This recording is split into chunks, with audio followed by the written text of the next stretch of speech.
What's going on, Dan K Show fans? Lucas Jones here. Last week, I was off the show. I was out traveling in Minnesota, got a chance to hang out with the Minnesota Mullets, meet the staff, meet the players, got a chance to take in some U of M hockey and college game day. This week, Dan's out in California visiting some family. He's out there for work, so I've got the reins on the show this week. I'll be handling things on the Dan K Show, and stay tuned because we're going to come right back into some USPHL action.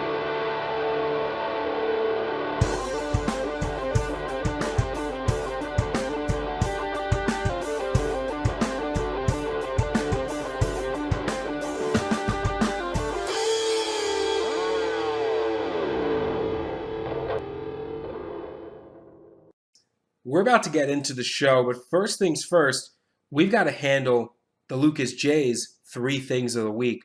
First thing of the week, I don't know if you can hear it, but I am just a little bit under the weather this week. I swear, every time I go home to South Jersey, it's something in the trees, and it always just makes me a little sniffly, a little sneezy, but we're powering through it to make sure that you guys get your weekly Dan K Show, and that's what we're going to do as we move on to thing number two. Thing number two, I mean, what a weekend in the Premier Division. We had so much great USPHL Premier action.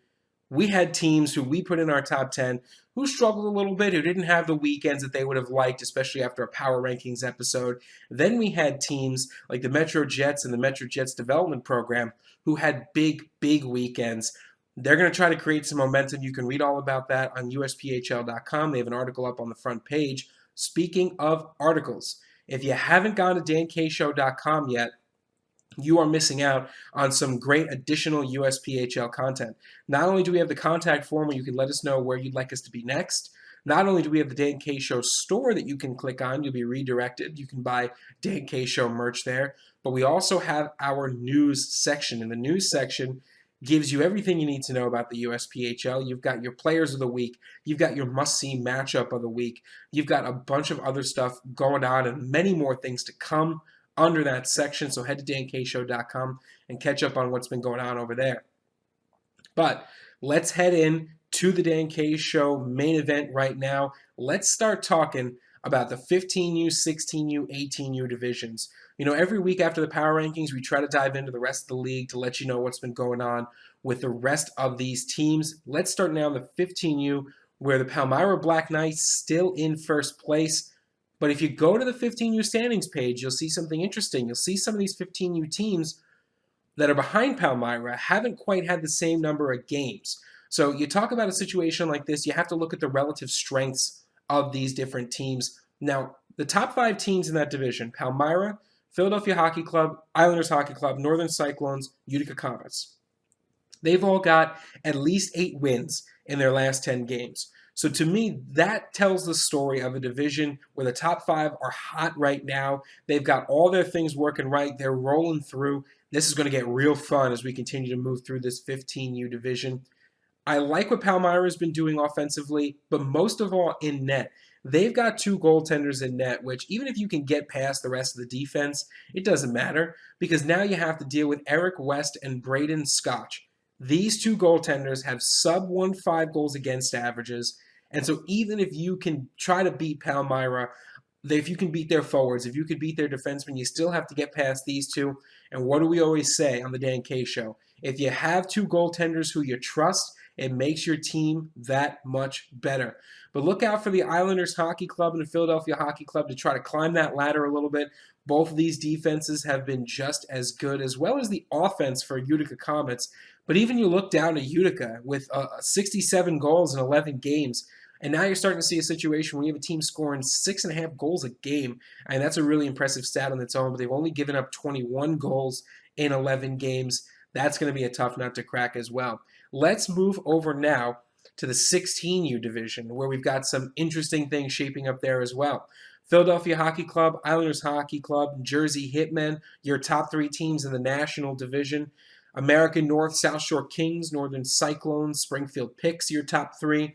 American South, Powell Junior Islanders, Jersey Shore Whalers, Rockets Hockey Club Gray, your top 3.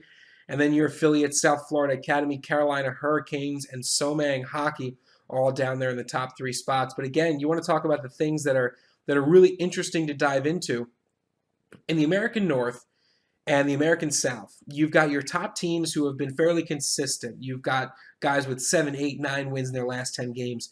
But diving into the National 16U division, the top teams have been struggling as of late. You talk about teams that are going 6-3-1, 6-4-0. Guys that are really struggling to put together kind of the dominant run that you'd like to see to put some space between you and the guy behind you. And that's what makes this National 16U division so interesting, because you've got the 1 through 8 spot separated by 7 points. 8 spots, 7 points. If that doesn't make for some drama as we start to head towards the holiday break, I don't know what will. Our eyes will be on that 16U National Division as we see, well, just who the heck decides that they wanted enough to start putting some wins up on the board. Now we're moving over to the 18U division. We're firing through here. Let's talk about the National 18U division. Skipjacks Hockey Club, Jersey Hitmen, New Hampshire Junior Monarchs. They're pretty solidly in your top 3 right now. All 3 of those teams have 8 wins in their last 10, so all 3 of those teams moving together at a pretty good clip. We're going to have to wait and see which one of those teams starts to pull ahead, but I feel like with the absolute shutdown defense of the Skipjacks Hockey Club, they're going to be the team that's going to be tough to beat. They've given up 16 goals in 17 games. That's absolutely unreal. That's not just goaltending. That's full team defense, running 4 lines deep on the offensive side, defensemen who know how to play the game of hockey. That is an incredible defensive squad to watch. We'll certainly be following along with them as we continue. And into the American division, this is another one where I think you have a more interesting story. You've got the Twin City Lightning, who are on top with 28 points, who've gone 7-0-1 in their last 10. Then underneath them, Northwood Prep, Jersey Shore Whalers at 24 and 21 points respectively. But sort of bringing up the rear in that top 5, Palmyra Black Knights and Philadelphia Hockey Club, 2 teams that have gone 7-3-0-0 in their last 10. They're surging right now. And this is that midseason surge that we sometimes talk about. We saw it last year at the NCDC with the Connecticut Junior Rangers, where around this time, the Connecticut Junior Rangers really picked it up and really started getting things moving on the same cylinder. They started moving as one squad. And as teams started to fall off the top, they continue to stay consistent. They continue to stay moving. And they ended up making it all the way to the Deneen Cup. So you start to talk about teams that are surging late, teams that are maybe plateauing late. This is exactly what we like to see. And right now, Northwood Prep and the Jersey Shore Whalers, both teams that haven't done well in their last 10, I imagine they're going to want to get a few more wins under their belt before this holiday break and really put in the work to make sure they come out firing, because Palmyra and the Philadelphia Hockey Club, 2 teams tied right now at 19 points apiece, are not that far behind Northwood and Jersey Shore Whalers. Only 5 points separates them from Northwood and 2 points separates them from the Jersey Shore Whalers. The 18U American division is going to be really, really interesting to watch. Look, you can't ask for better young hockey than the 15U, 16U, 18U. It's the future stars of the game, and right now, these divisions are putting together some storylines that rival the big boys up in the NCDC right now. So we've heard the storylines from the 15U, 16U, 18U. We know the storylines from the Premier and Elite because we watched the Power Rankings video last week, and if you haven't, you still can if you go to the USPHL's YouTube page and Dan K Show's social medias. Well, there's really only one thing left that we want to talk about, and that's coming up after the break. You are watching the Dan K Show. Everything USPHL, from the NCDC to the Premier and Elite Leagues. The Dan K Show with Dan K and Lucas Jones. Welcome back, folks. We just heard about the youth of the USPHL. Now, let's go a little bit higher up to the NCDC division, where we've got some interesting things shaping up as we start to head towards that aforementioned holiday break. 1 and 2, the Jersey Hitmen and the Junior Bruins, these are the 2 teams we sort of expected, right? Both teams got out to an incredibly hot start. Jersey Hitmen right now with 47 points, Junior Bruins with 42 points. The only thing separating those teams truly is the fact that Jersey Hitmen have yet to lose in regulation. They have 1 overtime loss, 2 shootout losses, but they have yet to lose in regulation, and that is going to be huge. When some other NCDC team finally cracks that Jersey Hitmen code, it's going to be big news around the league, especially for the Boston Junior Bruins. And the Jersey Hitmen prove to, or continue to prove, that they are good on both sides of the ice as well. Leading that team in scoring is still the centerman, number 7, Mickey Burns, with 18 goals and 16 assists. But you look down the line of the Jersey Hitmen, it's not just goal scorers, folks. Josh Waters, 5 goals, 20 assists. Liam McClinsky, 7 goals, 17 assists. Alex Mosian, 8 goals, 15 assists. This is a team that is built around team effort, team gameplay, and you got to get out to a game at the Ice Vault and watch these guys in person, because they know how to run the X's and O's in a way that is just so amazing to take in and watch. They seem to struggle during the first period of play, but then they come out in the second and third and they look like a totally different squad. And that's one of the things that I think teams have struggled to adapt to, is that ability of the Jersey Hitmen, of Jim Hunt and Toby Harris, to really dive into a game, to take what they see in the first period of play and adapt it going into the second and third. The Junior Bruins as well, they've got a comparable offense. They're only 6 goals behind those Jersey Hitmen. If you want to say struggle, and I wouldn't call it a struggle at all, it's been that they've given up just a few more goals. But really, can you call second place in the NCDC a struggle? I mean, I don't think so. I think at this point, you're looking at it in the context of what the Jersey Hitmen are doing. I think the Junior Bruins are just as an unstoppable force as the Hitmen, and I would not be surprised to see these two battling it out when it comes time for the Dineen Cup. But let's go down the list a little bit. There's a little bit of a drop-off after second place, understandably so. Third place, fourth place, fifth place. Northern Cyclones, Powell Junior Islanders, Connecticut Junior Rangers, all tied with 31 points. This could move a lot. And these are 3 teams that are incredibly skilled. Connecticut Junior Rangers obviously put a run together towards the end of last year, making it all the way to the Dineen Cup and taking the Boston Junior Bruins to 3 games. Powell Junior Islanders last year, not where they wanted, but they told us last year, we're going to come back this year. We've got some new guys. We've got some guys that were hurt last year. We've really revamped this team, and we think we're ready to go. They certainly have proven that, hanging there with Connecticut Junior Rangers. And the Northern Cyclones came into the playoffs last year as an 8th seed, beat the Jersey Hitmen, knocked them out in round 1. The Northern Cyclones proving that wasn't just a fluke by being there in 3rd place with 22 games played versus Powell and Connecticut's 23 games played. That puts them in 3rd.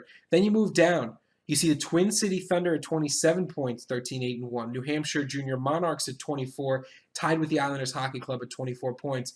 But then in 9th and 10th place, Utica Junior Comets and Boston Bandits, 23-24. The story of the NCDC right now is these teams that right after that drop-off, right after that 1st and 2nd place drop-off, you've got intense competition between 3 and 6. 6th place Twin City Thunder, only 4 points back on Northern Cyclones. Then you've got 7 through 10, where you've got the New Hampshire Junior Monarchs with 24 points and the 10th place Boston Bandits with 22 points. So, and once again, it's the NCDC showing the parity, showing the ability of all these teams to be competitive. That phrase that everyone hates, if the playoffs were today. I don't even use them for the NCDC because the playoffs aren't today. And we've seen that the NCDC has an ability to completely reshape itself even up to the last 2 weeks before the playoffs actually start to happen. I would say that in the NCDC right now, the team that you should be watching out for is a Twin City Thunder who've gone 7-3-0-0 in their last 10. They're a surging team right now, especially since Connecticut Junior Rangers, Powell Junior Islanders have been struggling as of late. Powell 6-2-1, Connecticut Junior Rangers 5-3 in their last 10 games. Northern Cyclones has been having a good run. Utica Junior Comets a good run. Boston Bandits, they're on the fence right now, but I will say this for Utica and Boston. After watching those teams play a little bit, both in person on Hockey TV, they've got the ability, and especially in terms of the Utica Junior Comets, they've got the size.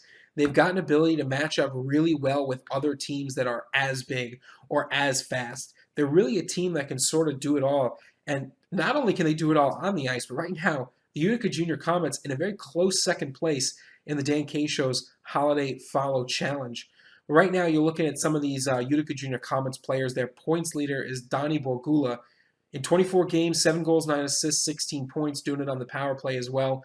The Utica Junior Comets are a really, really good defensive team. They're just having some trouble generating that offense. And you know, sometimes in the NCDC, you can hold a team to 2 or 3 goals, but the skill is so intense. There's such a high level of competition that you really need to be scoring about 3 to 4 goals a game to put yourself in that upper echelon. So I'm expecting that the Utica Junior Comets will try to put some more emphasis on that offensive side. They've got some incredible talent. I love watching Mikey Giampapa play as center for Utica right now. 13 points in 21 games, 8 goals, 5 assists. He's a dynamic player. He's one of those guys that can easily turn the tide when he hits the ice for you. I'm excited to see what he can help this team put together. One of the other teams you have to continue to watch out for is the Twin City Thunder.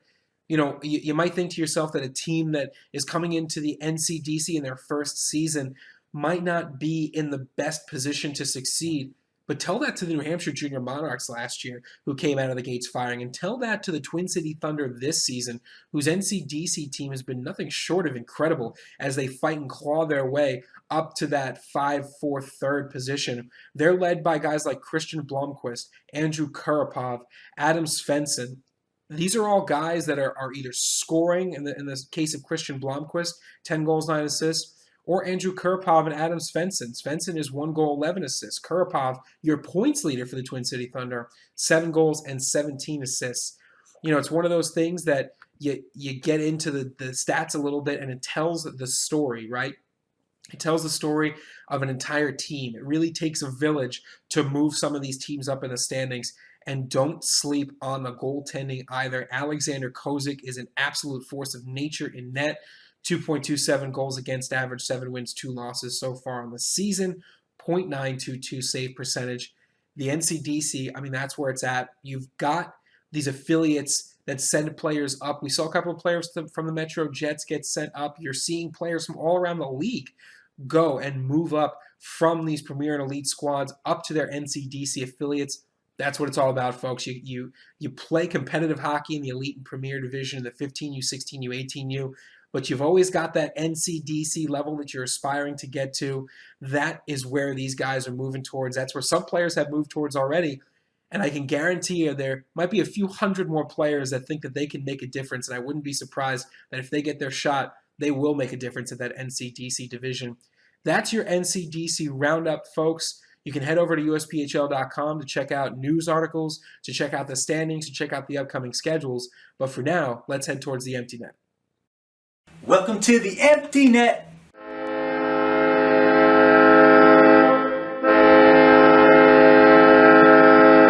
Welcome to the empty net, folks. It's time to take a look around the USPHL and around social media to see what you guys have been up to this past week. First thing that we want to talk about, a huge congratulations to Zach Jones of the Richmond Generals, who has made the preliminary roster for the 2020 U.S. National Junior Team. That is a huge accomplishment for an incredible player. Congratulations to Zach Jones. Second, we've got some news out of the Wisconsin Rapids Riverkings, who are hosting themselves a little bit of an interesting evening. We're going to throw the pictures of those uniforms up on screen right now. They're hosting a charity event. You can go over to dankshow.com to check out that article. The link will pop up on the bottom, and we'll keep it in the YouTube description for you as well. Those jerseys are absolute fire. I'm a sucker for a good hockey jersey. I love to see the alternate jerseys. I love to see the special night jerseys. I love to see the variety, the creativity all around the USPHL. Third, we got sent in a comment about the Pittsburgh Vengeance and goaltender Ross Jones. Ross Jones, another great night for him. Unfortunately, didn't work out as a win. But you gotta love, it's one of our favorite goaltenders, and we're so happy to see him back in the USPHL right now. Pittsburgh Vengeance losing that game 3-4, but Ross Jones stopping 32 of 36 shots. Still sitting at a 1.75 goals against average with a .921 save percentage. Gotta love what Ross Jones is doing out there. Folks, if you're wondering how you can get your phenomenal performance put up on the Dan K Show, if you're wondering how you can get your special event put up on the Dan K Show, if you're wondering how you can get a shout out from the Dan K Show, all you have to do is tweet to us, write to us on Facebook, comment or send a direct message on Instagram, and use the contact form on dankshow.com. Those are the 4 ways that you can get in touch with us. If you're thinking to yourself, man, I want to be on the Dan K Show, those are the ways to do it. And lastly, for an update on the Holiday Follow Challenge, it's coming up on your screen right now. You can take a look at the updated standings as of Monday, December 9th. Every Monday, we update the standings. We count them all throughout the week, but we update them on Mondays. Remember, if you voted Thank you for voting and repping your favorite team. You get 1 vote per person per social media channel. You have to use Holiday Follow Challenge as your hashtag. You have to tell us what team you want to support. And you have to like or follow the show on that social media page. If you don't like or follow us, we can't count the vote. If you haven't voted yet, go ahead and get voting. Your teams need your help. You can see which teams need the most help. And I can tell you right now, that Utica Junior Comets team is not far behind the Richmond Generals at all. Last year, the Richmond Generals were a Holiday Follow Challenge winners. This year, we'll just have to see. But you guys have to get voting. Remember, Facebook, Twitter, and Instagram is where you can vote. Remember, 1 vote per person, per social media platform. You have to use hashtag Holiday Follow Challenge. You have to tell us what team you support. And you have to like or follow us on social media. That's about it, folks. That's all we've got for this week on the Dan K Show. My name is Lucas Jones. Next week, we'll be back to full strength. We'll be back together, Dan K, alongside myself. You have a lot more USPHL action to look forward to. This weekend we'll be in Florida for the Florida Showcase. We've got a full slate of games. You can go over to our social media channels and check that out. Next weekend we'll be in the Chicago Showcase. What a whiplash that's going to be, going from the sunshine of Tampa to the cold, frigid winds of the Chicago Showcase. But we'll figure out a way to get it done. I'll figure out a way to get rid of this cold before I fly out to Tampa and have to yell into a microphone for 2 days. My name is Lucas Jones. Thank you for watching this week's Dan K Show, and we'll see you next time.